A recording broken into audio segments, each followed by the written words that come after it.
Welcome back, folks. Getting ready to move into section 10 and, of course, the lecture from chapter 10.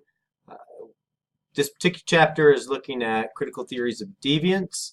Um, when we think about critical theories of deviance, what are we really getting at? Well, we're examining issues of deviance and crime that question the normative and status quo. If you take courses like race and ethnicity or gender, what you find out is that generally speaking, the the dominant group is not examined. And when we look at critical theories, we're trying to look into or look at the ramifications of not seeing deviance in light of the normative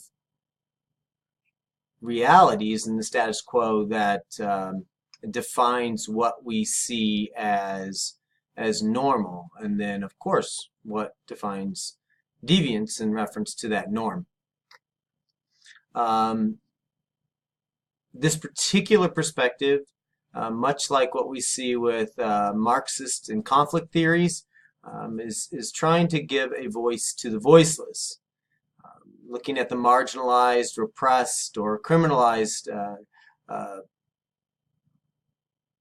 categories and groups, and see how it's not a byproduct of individual problems, but really something that's more taking place at the societal level or the structural level.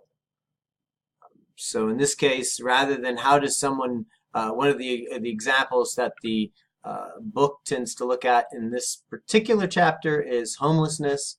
And so rather than seeing how someone becomes homeless or why the homeless, or why are they homeless,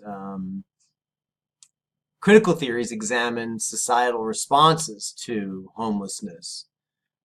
And they look at what role society plays in the creation and maintenance of homelessness. A good example of this was how the police force in Arkansas, in Little Rock, Arkansas, was dealing with homelessness in its city borders. They waited for the homelessness or the homeless to leave their encampments during the day, and then they raided those encampments and destroyed the belongings of the very few belongings, but destroyed the belongings of those that were homeless in their areas, and essentially criminalized homelessness in such a way that made it almost impossible to be homeless within the city limits of Little Rock.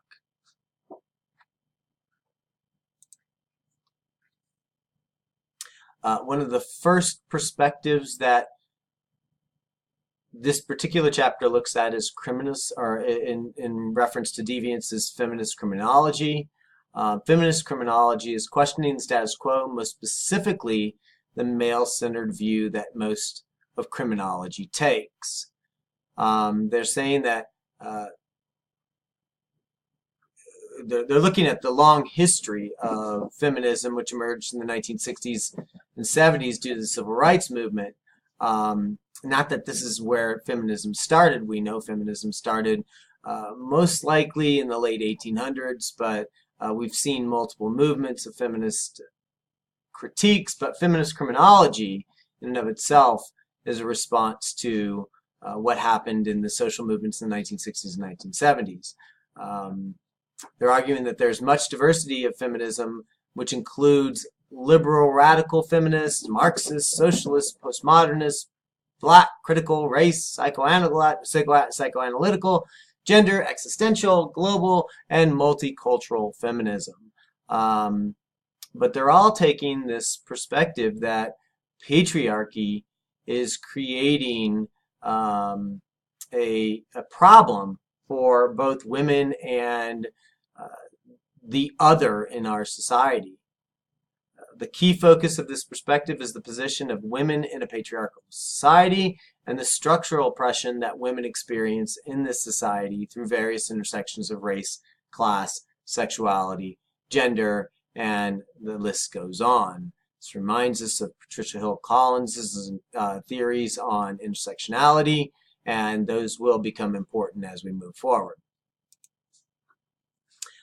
This particular chapter looks at 5 branches of feminism that have had significant impact on research on deviance and crime. The first one's liberal feminism, which focuses on gender socialization and how gender roles are valued and or devalued in society. This is probably the biggest camp of the feminist perspective, followed up by radical feminism, which focuses on the sexual control and oppression of women that emerges from the patriarchal structure itself. You can hear many of the clarion calls of the Me Too movement when we move through this the differences in feminist criminology.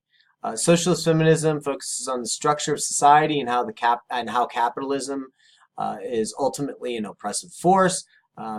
Capitalism and patriarchy together are an extremely oppressive force, especially in reference to women and those of color. Postmodern feminism is similar to peacemaking, which we will get to a little bit later, and questions the idea of a single truth, which focuses on the social construction of ideas and gets us back to that normative status quo that all of these perspectives are calling into question. And then, of course, multicultural feminism focuses on the intersectionality of the various statuses and how they can create different experiences. As I mentioned earlier, this is a connection to the ideas of Patricia Hill Collins and the triple threat of oppression. It's not just the triple threat of oppression anymore. It's the multifaceted threat of oppression that women and those of color experience in a patriarchal capitalist society like the United States. This brings us back to patriarchy and capitalism, and that they are oppressive forces for women. These perspectives seek the eradication of patriarchal and class-based systems. They want to increase social controls on the experiences of women. We also have to take into consideration the label of deviant is used to control women, poor women, and women of color. It argues that the rules for welfare are almost impossible and that harsh punishments for those that are on welfare are mostly fraudulent. And the criminalization of running away and prostitution is a problem because women are fleeing abusive home lives, whether that's living in their parents' homes or being involved in an abusive relationship within the home, and they flee these abusive relationships and they're just trying to work to make ends meet. But ultimately, because of the process that they are caught up in this patriarchal capitalist society, they're deemed as deviant, and there are problems, criminal problems associated with this label. An application of feminist theory, when we're trying to understand women in homelessness, there's extensive research that has documented that girls often flee from abuse. Therefore, this perspective argues that public policy shouldn't focus on labeling girls as deviant for running away or ultimately being homeless. These factors ultimately normalize and victimize women in patriarchal societies. And in the end, women are left with few alternatives. Providing resources such as affordable housing, education, and work opportunities, along with counseling, would be better suited than labeling these individuals, these women, as deviant or criminal. This is a common criticism and policy suggestion throughout this chapter on critical perspectives on deviance. We need to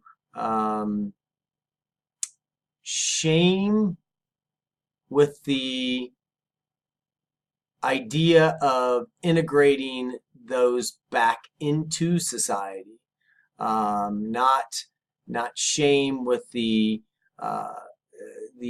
idea of excluding those people from society further. Critical race theory is another perspective that is covered in this chapter.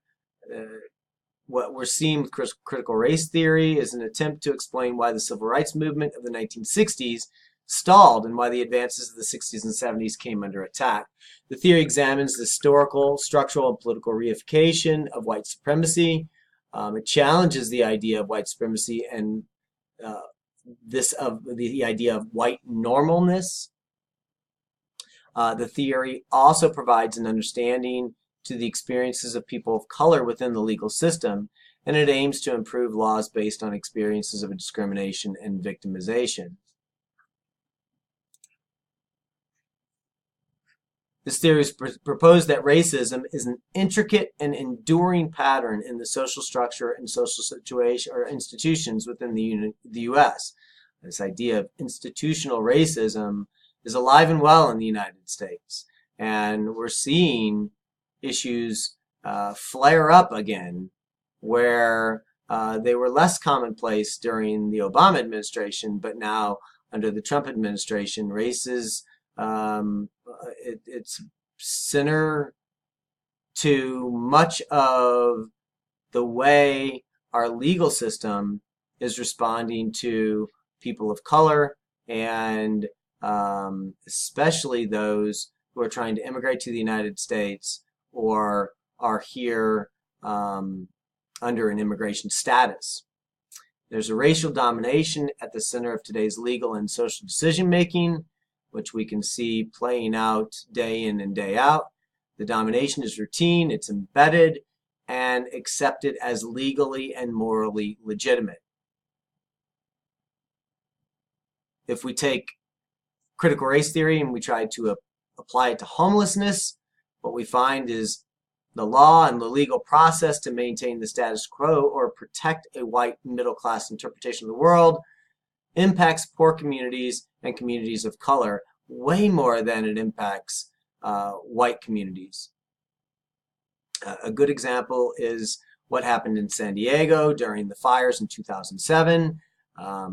During the fires and evacuations, senators gave evidence to differential treatment. So those that were running the centers argued that the experience of homeless and evacuees of color overshadowed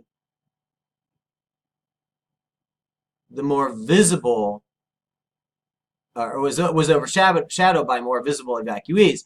What they're saying here is that the police treated homeless and people of color different than they treated white patrons. It was very hard for a homeless person to say that they deserved to be in the shelter because they didn't have a permanent address. And once it was determined that they didn't have a permanent address, they were immediately constructed as deviants and asked to leave by local law enforcement, even though the shelter itself did not have a policy that supported what local law enforcement was doing.